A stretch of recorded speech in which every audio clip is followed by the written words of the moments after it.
Before I begin, if you've ever lived through betrayal like this, please leave a comment, and subscribe to Narrative Nest.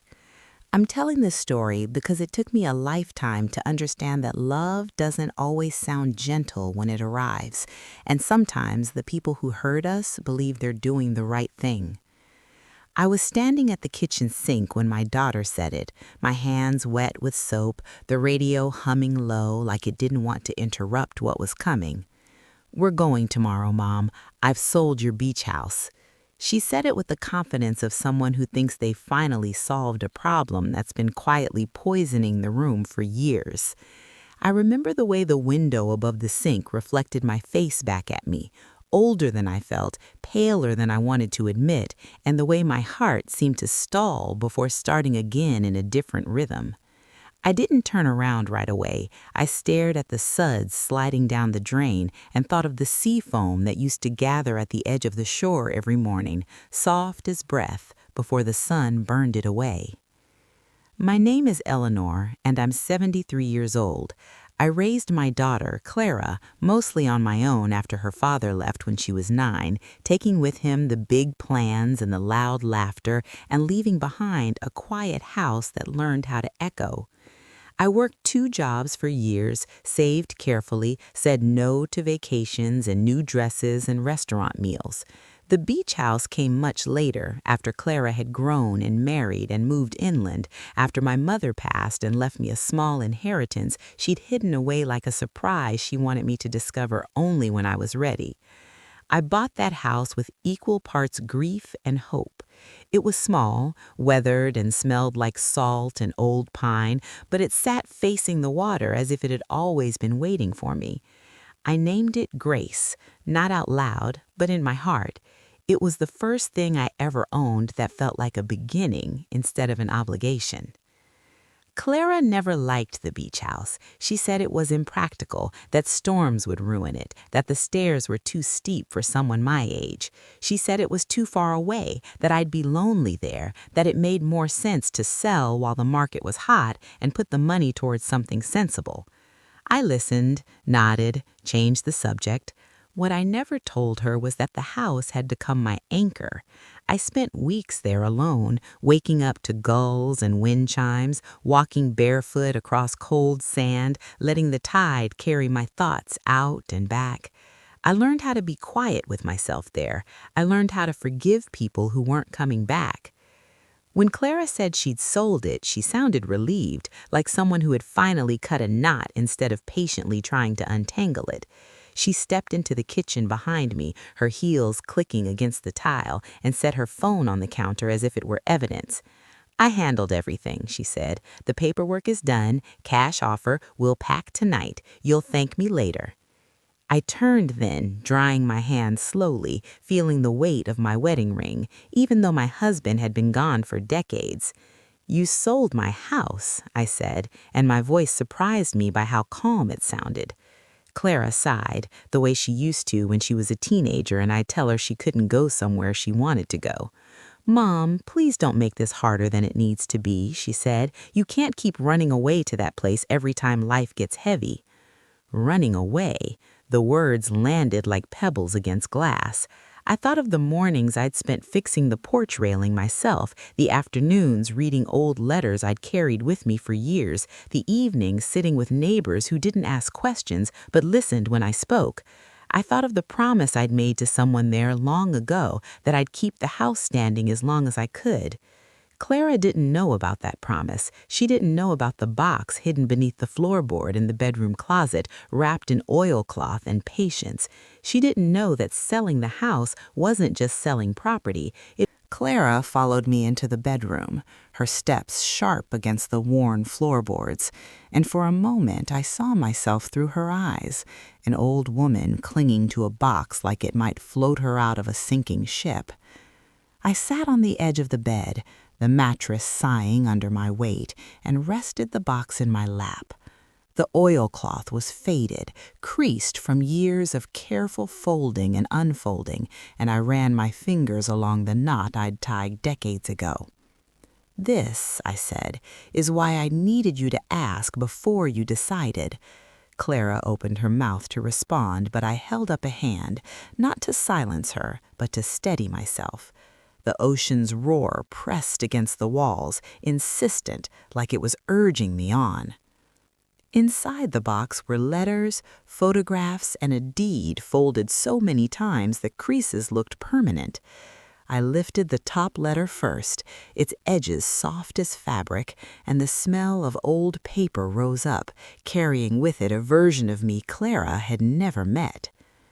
"When I bought this house," I began, "I wasn't the only one who paid for it." Clara's brow furrowed. "Mom, that doesn't make sense," she said. "The title was in your name." I nodded. "Legally, yes. Morally is another thing." I took a breath and felt the weight of the years settle into my bones. "There was a man," I said, and even now the word felt like a confession. "His name was Thomas." I met Thomas the summer after my husband left. I hadn't planned on staying by the coast. I'd come for a week, just long enough to breathe somewhere that didn't know my story. Thomas owned the small marina down the road. He had hands roughened by rope and sun, and a laugh that didn't ask permission before it arrived. He listened the way some people pray, with his whole body. We talked about ordinary things, weather, boats, the way the tide changes the color of the water, and extraordinary ones too, like how loneliness can sit beside you without making a sound. He never asked why I was there alone. I never asked why he was. We simply met each morning for coffee and watched the day begin. By the end of that summer, the idea of leaving felt heavier than the idea of staying. But I had a daughter at home, a life that demanded my return, responsibilities I couldn't set aside for love, no matter how gentle it felt. Thomas understood. He didn't try to keep me. Instead, he made me a promise. "If you ever need a place that remembers you kindly," he said, "this coast will do that." When the beach house came for sale years later, Thomas called me. He offered to help, not with money exactly, but with work. Repairs, fixes, things that don't show up on paper but matter all the same. We agreed, quietly, simply, that the house would be a shared promise. I would keep it alive. He would make sure it endured. We never married. We never needed to. Some love doesn't need witnesses. Clara's face had gone pale. "You never told me," she said, and there it was, not anger, not judgment, but hurt. "You never asked," I replied, more gently than I felt, and I didn't know how to explain a part of my life that didn't fit into the version of me you needed. I handed her a photograph. Thomas and I stood on the porch, hair whipped by wind, smiling like we had nowhere else to be. Clara stared at it, her lips pressed. The next few days unfolded in a way that felt both slow and relentless, like watching the tide come in while knowing it can't be stopped. Clara took time off work, something she rarely did, and we stayed at the beach house while lawyers exchanged emails and the realtor left increasingly tense voicemails. The house seemed to listen to all of it, absorbing the stress into its walls, answering back with groans when the wind picked up. I moved through my routines as if that might anchor us: morning tea on the porch, a walk along the shore, sweeping sand that never truly stayed away. Clara watched quietly, seeing for the first time how the house fit around me like an old coat, worn thin but still warm. One afternoon, as we sorted through the shed, Clara found a small toolbox with Thomas's initials carved into the handle. She turned it over in her hands, thoughtful. "He really loved this place," she said. "He loved what it could be," I corrected. "He believed in potential, in people." She nodded, then surprised me by asking, "Did he ever want more? To live here with you?" The question hovered between us, tender and dangerous. "Yes," I said honestly, "and no. We knew our lives didn't fit together neatly. Love doesn't always mean choosing the same address." Clara sat on an overturned bucket, staring out at the water. "I don't think I've ever loved like that," she said softly. I wanted to tell her she would, or that she already had, but I'd learned that lessons land better when we discover them ourselves. On the fourth day, the buyer arrived unannounced, a tall man in his 40s, all crisp lines and impatience, stepping onto the porch like it already belonged to him. Clara stiffened beside me. "We asked for time," she said. He smiled thinly. "Time costs money," he replied. He talked about development plans, about how the house would be renovated, modernized, made profitable. Each word felt like a nail driven into something living. I listened until I couldn't anymore. "This house isn't just an investment," I said. He looked at me as if humoring the child. "Everything is an investment," he said. I felt Clara's hand tighten around mine. "Not everything that matters," she said, surprising us both.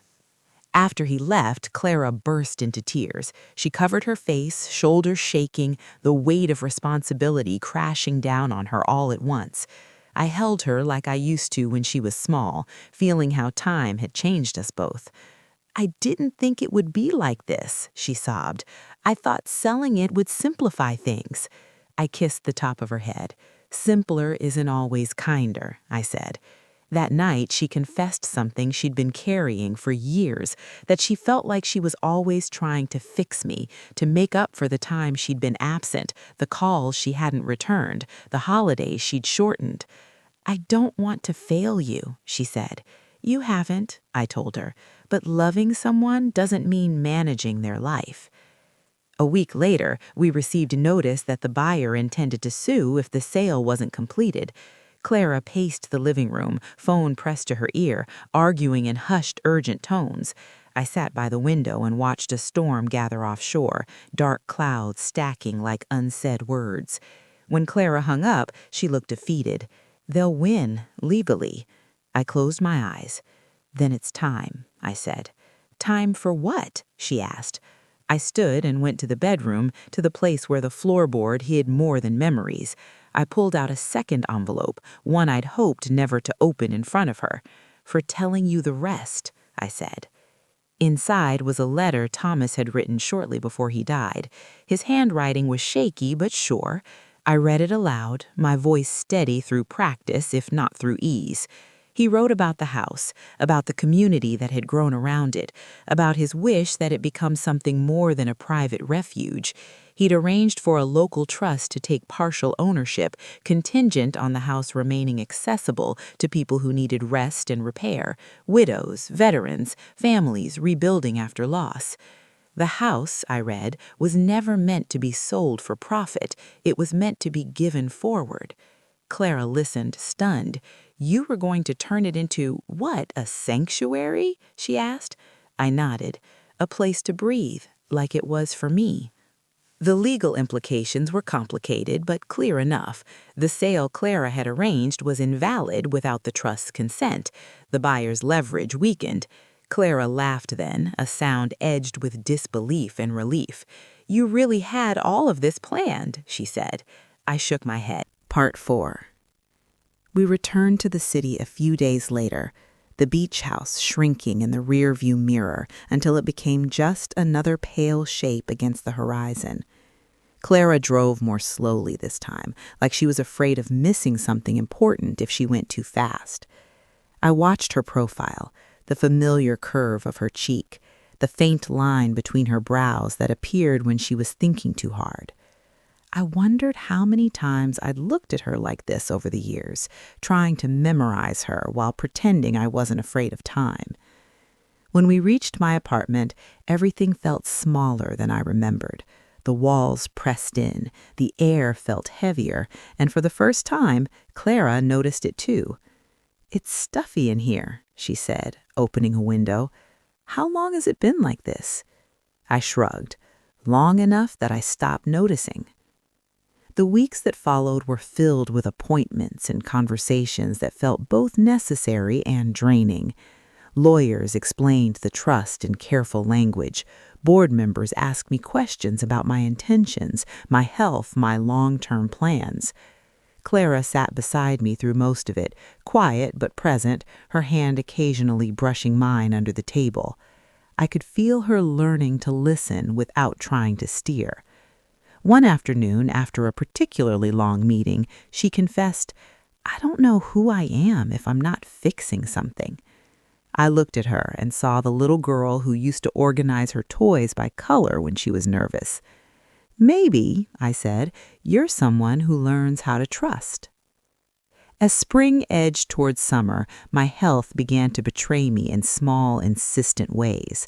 I forgot words mid-sentence. I misplaced my keys twice in one morning. Once, I stood in the grocery store aisle staring at shelves of cereal, unable to remember why I'd come. Clara noticed, of course, she always did, but instead of jumping in, she waited, watching me find my way back. That restraint was new, and it felt like a gift. Still, I knew what these signs meant. I'd seen them before, in my mother, in friends who swore they were fine until they weren't. The truth settled quietly in me. The promise I'd made to Thomas would soon require someone else's hands. One evening, I asked Clara to sit with me after dinner. The city hummed outside, distant sirens and laughter threading through the open window. "I need to talk to you about the house," I said. She tensed, then nodded. "I know we've saved it," she said, "but I can't keep running back and forth forever." I smiled. "That's not what I'm asking," I said. "I want you to take over my role with the trust." Her eyes widened. "Me?" I nodded. "You're capable, and you care, even if it took a while to see it." She shook her head slowly. "I don't know anything about this," she said. "You didn't either at first," I reminded her, "but you learned because it mattered." She didn't answer right away. Instead, she stood and walked to the window, staring out at the lights. "I'm scared," she admitted.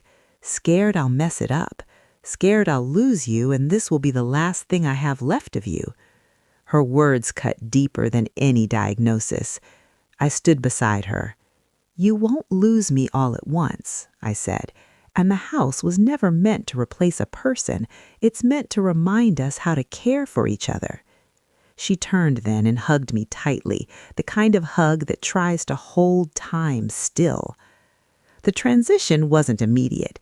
There were training sessions, shadowing meetings, long phone calls where Clara asked questions and I answered as best I could.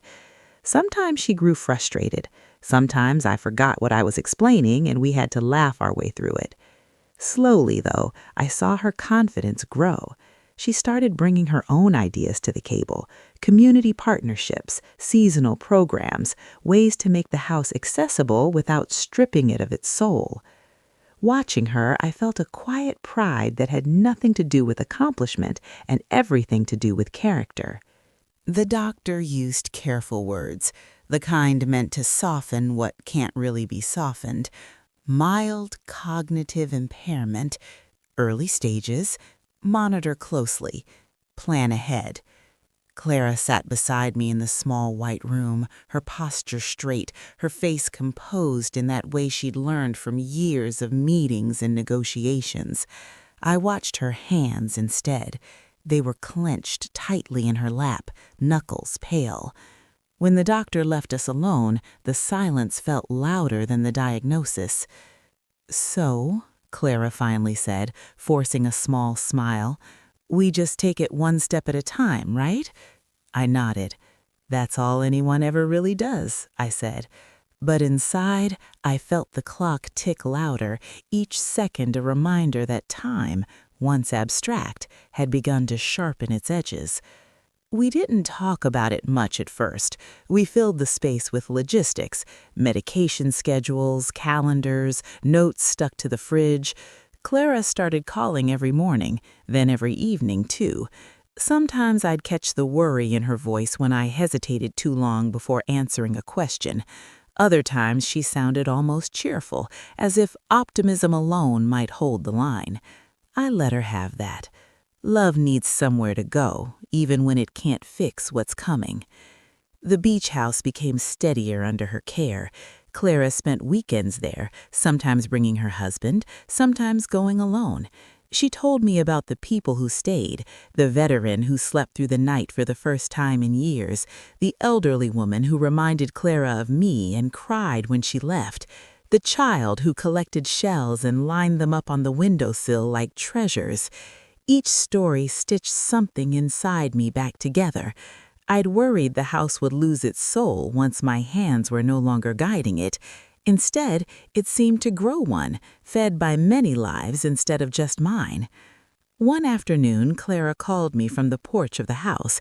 I could hear the ocean behind her, the same steady sound that had once carried my secrets. "Mom," she said, "there's something I need to tell you." Her tone made my chest tighten. "I've been offered a position with the trust full-time," she continued. "It would mean cutting back at my firm, less money, more time here." I smiled, though she couldn't see it. "And how do you feel about that?" I asked. She hesitated. "Terrified," she said, "but also right, like this is where I'm supposed to be." I closed my eyes and let relief wash over me. "Then that's your answer," I said. Not everything was smooth. Clara and her husband argued about finances, about priorities, about what it meant to reshape a life around care instead of ambition. She vented to me late at night, her voice raw. "I don't want to resent you," she said, the words barely above a whisper. They hurt, but I understood. "Then don't turn me into a burden," I replied. "Keep choosing your life, too." We learned slowly how to talk about the hard things without letting them harden us. As summer deepened, my world narrowed. I stopped driving. I started labeling drawers. I kept a notebook by my bed where I wrote down the day's events so I could read them back in the morning. Clara noticed, but she didn't panic. She adapted. She met me where I was instead of dragging me toward where I'd been. That, more than anything, felt like love.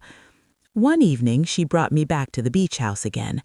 The sky was heavy with stars, the air cool and clean. She helped me up the porch steps, careful but not overbearing. Inside, the house hummed with quiet life. Someone had left fresh bread on the counter, a note of thanks tucked beneath it. Clara lit a lamp and sat with me at the table. "I want you to see this," she said, handing me a binder. Inside were letters from guests, pages and pages of gratitude, stories of rest and healing. I read as many as I could before my eyes tired. "You did this," I said. She shook her head. "We did." Later, as I lay in the bedroom, I felt the weight of the day press down on me. I called Clara in and asked her to sit on the bed. "There will come a time," I said carefully, "when I won't remember all of this, or maybe even you." Time stopped announcing itself after that. Days blurred into each other, not because they were empty, but because they were full in quieter ways. Mornings came with light through the curtains and the sound of Clara moving around the kitchen when she stayed over, trying not to wake me, even though I was usually already awake, listening. Some days my mind felt clear, sharp enough to slice apples evenly and finish a crossword puzzle without help. Other days, words slipped through me like water through fingers, leaving me tired and strangely ashamed. Clara learned to tell the difference by the way I looked at her, and when she saw the fog settling in, she didn't correct me. She followed my lead, trusting me to find my way back. We began a new ritual. Every Sunday evening, Clara would ask me to tell her a story from my life. Not the big ones I'd told before, but small moments. The first job I ever loved. The smell of my mother's hair when she hugged me goodbye. The way Clara used to insist on sleeping with one sock on and one sock off because balance matters. She recorded them on her phone, not hiding it, not pretending it was casual. "For the house," she said the first time, tapping the screen. "For the people who come after." I knew the truth, of course, but I let her have that too. Stories want a place to land. As autumn crept in, I had my first truly frightening lapse. I woke up in my apartment convinced I was late for work, heart racing, shoes already on, before I realized I hadn't worked in years. I stood there shaking, the room unfamiliar, the mirror reflecting a woman I didn't immediately recognize. I called Clara, my voice small and unsteady. She arrived within minutes, breathless, coat half buttoned. She didn't ask what happened. She just wrapped her arms around me and held on until my breathing slowed. "It's okay," she murmured. "You're safe. You're home." I clung to her like a lifeline, the fear leaving behind a deep, aching exhaustion. After that, we made changes. I moved in with Clara and her husband Mark into a room they'd prepared quietly over weeks, pretending it was just for convenience. Mark was gentler than I'd ever given him credit for, patient in a way that surprised us both. He learned how I took my tea, how to redirect me when I got stuck in a loop, how to listen without fixing. Sometimes I caught him watching Clara with a mixture of admiration and worry, as if he were seeing her become someone new and wasn't sure what it would cost them. We talked late at night once, just the two of us, the house quiet. "She loves you so much," he said. I nodded. "She always has," I replied. "She just didn't always know how." The beach house continued without me. That was the hardest and most necessary lesson. I visited less often, then hardly at all. When Clara went, she sent me pictures. The porch in winter light, a new quilt folded over the back of a chair, footprints in the sand after a storm. Each image was proof that letting go didn't mean disappearing, it meant changing shape. Sometimes I missed it so fiercely it hurt in my chest. Other times, the memory alone was enough, warm and intact. One afternoon, as Clara helped me sort through old papers, we found a letter I didn't remember writing. It was addressed to her, sealed but never sent. She looked at me, questioning. "You can read it," I said, curious myself. She opened it carefully and read aloud. I'd written about my fears of becoming invisible, of being remembered only for my decline instead of my choices. I'd written about the beach house, about Thomas, about how loving someone doesn't mean keeping them close, it means setting them up to stand when you can't. Clara's voice broke near the end. When she finished, she folded the letter and pressed it to her chest. "You're not invisible," she said fiercely. "Not now, not ever."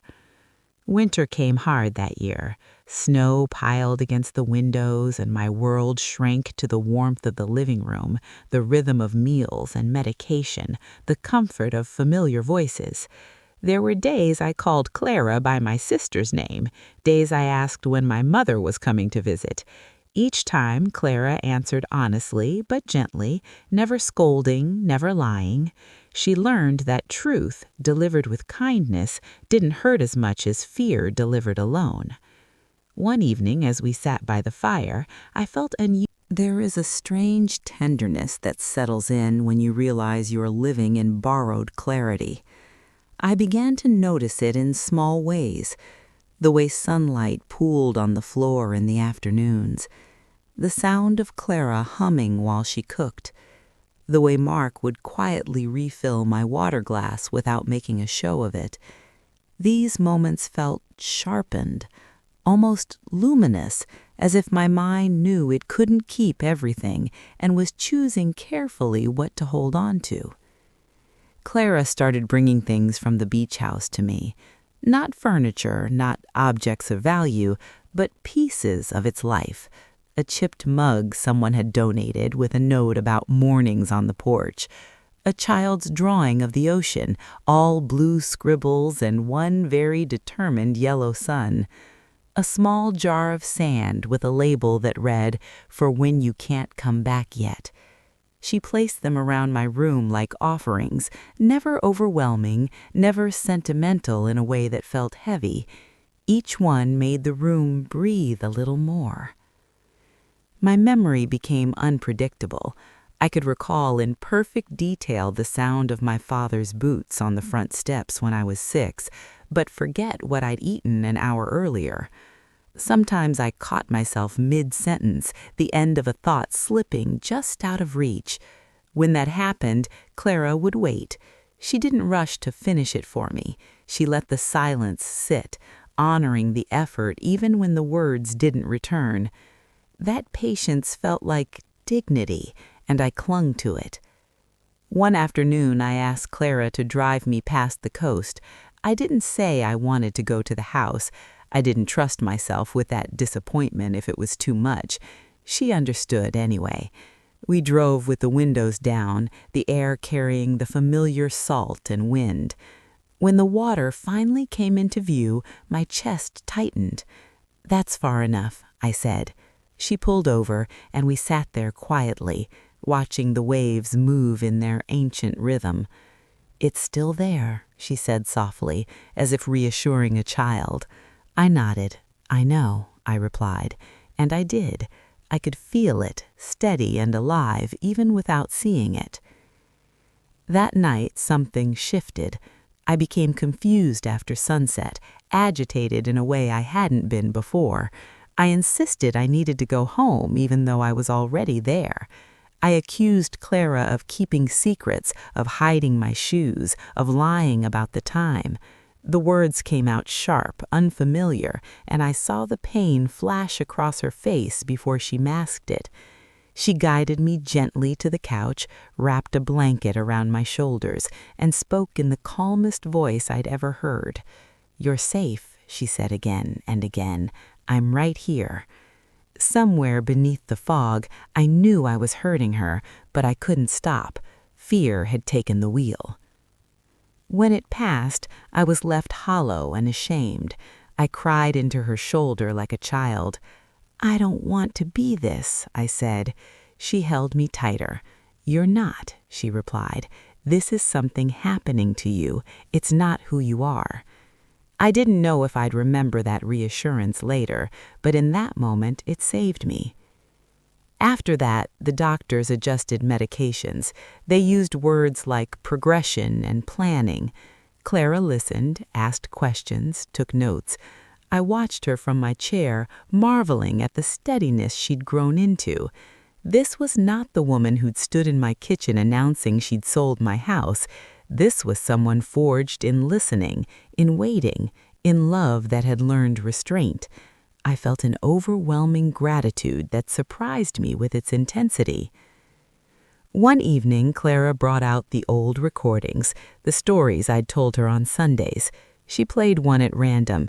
It was my voice, younger, clearer, laughing as I described a disastrous dinner party from decades ago. I listened like a stranger eavesdropping on a life. Tears streamed down my face, not from sadness, but from recognition. "That's me," I whispered. Clara nodded. "And this is you," she touched my hand. "Both are true." As winter loosened its grip, Clara told me the trust was expanding. Another house, farther down the coast, donated by a couple who'd heard about the work. "They said they were inspired by the idea of passing something forward," she said. I smiled faintly. "That's how it works," I replied. "One brave letting go at a time." She squeezed my hand, her eyes shining. My body began to tire more easily.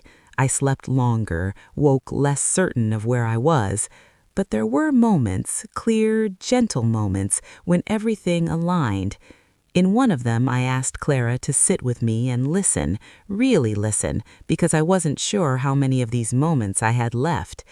"You didn't ruin my life by trying to protect me," I told her.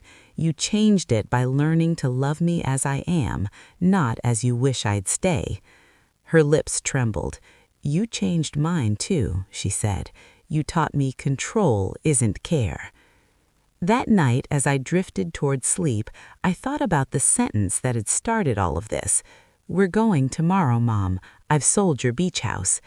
I realized then that it had never been the selling that mattered. It was the not knowing, the not asking. The fear that love sometimes dresses up as certainty and calls itself kindness. The last season came quietly. No dramatic turning point, no single moment anyone could point to and say that was the beginning of the end. It arrived the way dusk does, softening the edges of things, lowering the light until the world felt gentler, less demanding. I spent more time in bed then, the days folding into each other like well-worn sheets. Clara adjusted her life around me without announcing it, without making me feel like a task to be managed. She read to me in the afternoons when my eyes tired easily. Sometimes it was a book, sometimes it was letters from the beach house, written by guests who never knew my name but somehow knew my heart. There were moments when I drifted far away. I'd wake up convinced I was back in the old farmhouse from my childhood, calling out for my mother. Clara learned not to contradict the feeling, even when she gently corrected the facts. "She loved you very much," she'd say, sitting beside me, grounding the memory without erasing it. Other times I thought Thomas was still alive, still fixing something outside, still waiting for me on the porch. When Clara realized who I was looking for, she didn't break the illusion harshly. "He made this place better," she'd say, and in that way she told the truth without taking away the comfort. One morning, clarity returned, like an old friend knocking unexpectedly at the door. I woke with my mind steady, my thoughts lined up in a way they hadn't been for weeks. I knew where I was, I knew who Clara was, I knew what I wanted to do with the time I had. I asked her to open the windows. The air rushed in, carrying the promise of spring. "Today feels important," I said. She looked at me carefully, then nodded. "It is," she replied. I asked her to bring me the small jar of sand she'd placed on my shelf months earlier. She poured a little of it into my palm. The grains were cool and fine, slipping through my fingers. "Do you remember when you tried to sell the house?" I asked, a faint smile tugging at my lips. Clara laughed softly, tears already forming. "I remember when I thought I knew better than you," she said. I closed my hand around the sand. "You did know better about some things," I said, "just not that." She leaned closer. "I was so sure," she whispered. "Certainty can be loud," I replied. "Wisdom usually isn't." That afternoon, Clara played the ocean sounds I loved, recorded from the porch on a calm day. The rhythm filled the room, steady and patient. I felt my body relax in a way it hadn't for a long time. "Promise me something," I said, my voice thinner now, but still mine. "When people ask about the house, don't tell them my story first." Clara frowned slightly. "What should I tell them?" she asked. "Tell them it belongs to whoever needs it," I said. "Tell them it was never about ownership. It was about permission to rest, to grieve, to begin again." The next days blurred again, but without fear. When confusion came, it felt less sharp. When sleep took me, it felt earned. I dreamed often of the beach, not always the same one, but always the same feeling, space, breath, an openness that asked nothing of me. In one dream, I stood on the porch with Clara beside me, both of us watching the tide roll in. She was older there, lined by time and kindness. She looked content. I woke with that image and held on to it like a blessing. On my last clear evening, Clara sat beside me, holding my hand the way I'd held hers when she was small and feverish. "You don't have to be afraid," she told me, her voice steady even as her tears fell. I managed a small smile. "I'm not," I said. "I did what I needed to do." She shook her head. "You did more than that," she replied. "You taught me how to love without controlling, how to care without erasing someone." I squeezed her hand weakly. "Then my work is done," I said. When the end came, it was gentle, a slowing, a soft exhale. Clara was there, Mark was there. There was no panic in the room, only the quiet ache of love reaching its natural pause. If there was fear, it didn't stay long enough to matter. Afterward, Clara returned to the beach house alone for the first time. She told me this later in her own way, by standing on the porch and speaking into the wind, trusting that I might be listening. The house greeted her the way it always had, wind chimes stirring, wood creaking softly, the ocean steady and unbothered by endings. She walked through each room slowly, not as an owner, not as a caretaker, but as someone passing through a place that had passed something on. She didn't keep my things boxed away forever. She let them disperse naturally, my books left on shelves for others to find, my mug used by strangers who didn't know its history but liked the way it felt in their hands. The house continued its work, families came, they rested, they left pieces of themselves behind without even realizing it. Sometimes Clara stood on the porch and remembered the day she'd said, "We're going tomorrow, Mom. If stories have echoes, this one found its voice after I was already gone. That's what Clara believes anyway. She says some lives don't finish when the heart stops beating. They finish when the lesson settles into someone else's bones. Months after my passing, she began noticing how often my name surfaced without invitation. A guest would mention a woman who once sat on the porch and taught them how to listen to the tide. A child would ask why the house felt calm in a way their own home didn't. A volunteer would say, "I don't know why, but this place makes me feel like someone understands." Clara never corrected them. She never said, "That was my mother." She just nodded and let the feeling speak for itself. The trust grew in ways none of us had predicted. What began as one weathered house by the sea slowly became a network of quiet refuges. Nothing flashy, nothing grand, just places with open doors, sturdy tables, and rules built on kindness instead of control. Clara became known not as the woman who ran the trust, but as the one who listened. People noticed how she paused before responding, how she asked questions that weren't designed to lead, how she respected silence. She told Mark once that she learned all of it too late to thank me properly. He shook his head and said, "No, you learned it in time to live it. That's the point." There were difficult days, of course, days when funding fell through, days when guests broke rules or left damage behind, days when Clara stood alone on the porch after everyone had gone and wondered if the weight of it all was too much. On those days, she walked the shoreline the way I used to, barefoot when the weather allowed, letting the cold remind her she was still present, still capable of feeling.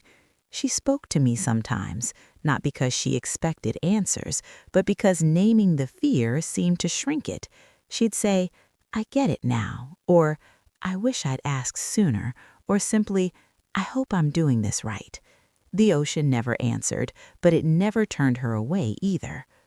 One evening, nearly a year after my death, Clara found something unexpected while cleaning out the last box of my belongings she'd kept tucked away. Inside was a small notebook I didn't remember owning. The pages were filled with observations, not dates or plans, just fragments. How the house sounds different when someone cries in the next room. How grief makes people hungry and tired at the same time. How safety is often invisible until it's gone. Clara sat on the floor and read every word, tears dripping onto the paper. At the back of the notebook was a single sentence written more carefully than the rest. "If she learns to ask before she decides, she'll be okay." Clara pressed the notebook to her chest and laughed through her tears. "You never stopped being my mother," she said to the empty room. Over time, Clara's own life softened. She and Mark learned how to argue without trying to win. They learned how to rest without guilt. They learned how to say no to things that looked impressive but felt hollow. When friends asked why she'd stepped back from a more lucrative career path, she didn't give speeches. She said, "I found something that feels true." Most people nodded politely and changed the subject. A few leaned in closer and asked more questions. Those were the ones who eventually found their way to the house. Every spring, Clara held a quiet gathering at the beach house. No announcements, no publicity, just an open invitation to those who had passed through and wanted to return. They brought food, stories, children, dogs. They filled the porch with laughter and the kitchen with overlapping conversations. At sunset, Clara always stepped back and watched, her heart full in a way that still surprised her. She never stood at the center. She'd learned that, too. The house didn't belong to one voice. It belonged to the space between them. Sometimes, late at night after everyone had gone to sleep, Clara would sit alone on the porch and think about that first sentence again. "We're going tomorrow, Mom. I've sold your beach house." She no longer cringed at the memory. She held it gently, the way you hold a photograph of yourself from a time you barely recognize. She understood now that mistakes aren't proof of failure, they're proof of motion. What matters is whether we're willing to stop, turn, and listen when the truth finally catches up to us. Clara began teaching others how to do what she'd learned the hard way. She mentored younger volunteers, especially those who came in with urgency burning in their eyes. She told them, helping isn't about speed, it's about consent. Ask people what they need before you decide what they should get. Some listened, some didn't. The ones who stayed were the ones who understood that real care is slow, and that slowness is not the same as neglect. Years later, a woman arrived at the house with her teenage daughter in tow. They were both tense, both guarded, both pretending they were fine. Clara recognized the dynamic immediately. Over shared meals and long walks, the story emerged. The daughter had made decisions for her mother out of fear. "I don't remember the exact moment I understood that my time had truly passed. There was no sudden flash of awareness, no bright finale. It came gradually, like the tide slipping out of reach beneath your feet. One morning I woke and realized the room looked different, the walls unfamiliar. My hands felt heavy. The words I wanted to speak lodged somewhere behind my teeth. Clara was there, of course, as she had been for years now, sitting on the edge of the bed with a notebook in her lap and a cup of tea in her hands. She smiled when she saw me, the kind of smile that carries relief, love, and the knowledge that no one is alone. "Good morning, Mom," she said softly. I tried to respond, but only a sound, more like a sigh than a word, escaped me.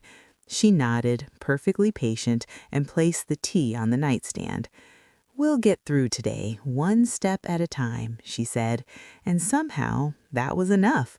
It had always been enough. Over the years, I had learned that time's cruelest trick is not taking life from us, but teaching us to cling to control until we realize the control was never ours to hold. Clara had learned this too, though through fire and fear rather than reflection. I could see now that she carried the same lesson quietly in her chest, that love is never ownership. As the morning light spilled through the curtains, I remembered the first time she had told me she sold the house. I remembered the anger, the betrayal, the ache of not being asked, of having my past and my promises disregarded. But in this moment, those feelings had softened into something else entirely. Understanding. Clara had grown into the person I had always hoped she could be, not by controlling me, but by walking beside me, asking questions instead of assuming answers. She had learned the patience to hold someone else's life in her hands without trying to shape it, and in doing so, she had saved both of us in ways I couldn't have predicted. The house by the sea, the one that had caused so much tension and heartbreak, had survived, not because it was protected, not because it was defended against the world, but because it was treated with respect.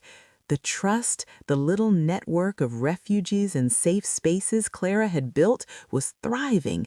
Children laughed in the rooms where I once walked. Veterans and widows rested in the same beds I had kept warm for friends who needed them decades ago.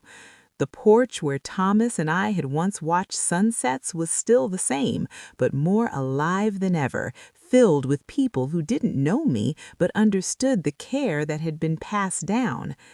I felt my memories fading in waves. One moment I could recall the smell of the ocean air as clearly as if it were here now. The next it slipped like sand through my fingers. Faces of old friends, familiar kitchens, conversations with my mother, they existed more as impressions than facts. And yet, in the middle of it all, one thing remained vivid: Clara. Not her face exactly, not her voice precisely, but her essence, the steady anchor that had carried me through fear, through confusion, through the erosion of memory. I understood then that this was the inheritance I had left her, not objects, not instructions, but the ability to listen, to wait, and to love without needing to control. In the final days, Clara stayed beside me constantly. She read to me, yes, but she also remembered for me. When words failed, she filled the gaps with gentle reminders of the stories I had told, the lessons I had tried to impart. She reminded me that the house was more than walls and sand. It was a promise kept, a place where care mattered more than rules, where listening was more important than speaking. She reminded me that life's most important decisions are often the ones we don't make alone. She reminded me of the rhythm of the ocean when I could no longer hear it clearly. There were moments of panic, too, when the world didn't make sense and I forgot who I was. Clara never judged. She never forced me to remember on her schedule.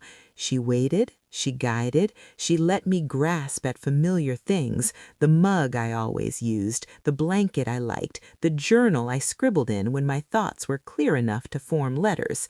And slowly, with patience I could never have commanded, I found my place again, however fleeting, in the world that was changing without me. One afternoon she helped me to the porch, even though my legs were weak and my steps uncertain. We sat together, wrapped in blankets, and watched the waves move in their eternal rhythm. "Do you remember when you were young and you told me the house was meant to be shared?" I asked. Clara squeezed my hand. "I remember," she said softly, "and it is. I see it every day." I looked out over the water, and for the first time in months, the world felt exactly right. I didn't have to speak, didn't have to remember everything perfectly, didn't have to control anything. I could simply exist, and that was enough. As twilight fell, I felt a strange clarity descend over me. Not a sharp, commanding clarity like in my youth, but a soft, all-encompassing understanding that everything I had done, everything I had loved, everything I had feared losing had mattered, not in the way the world measures achievement, but in the quiet, invisible ways that define human life: trust, patience, presence, and love. Clara was here, the house was here, the ocean was here, and I could let go. When the moment came, it was like stepping into the tide, not sudden, not violent, not frightening, just a gentle release, a surrender into something larger than myself.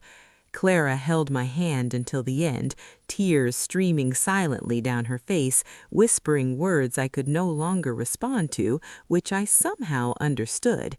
"It's okay," she murmured. "I've got you. We've got this. You're safe." And I was.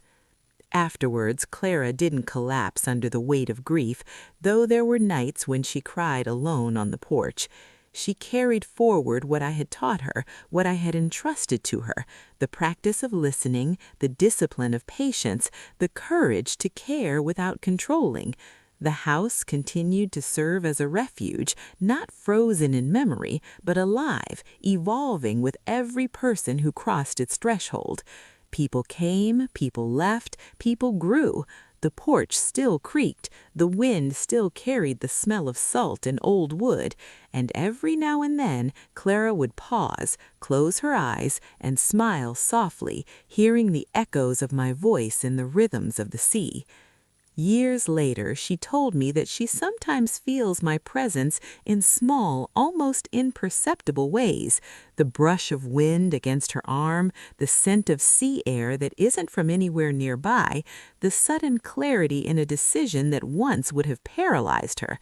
She doesn't pretend she fully understands it.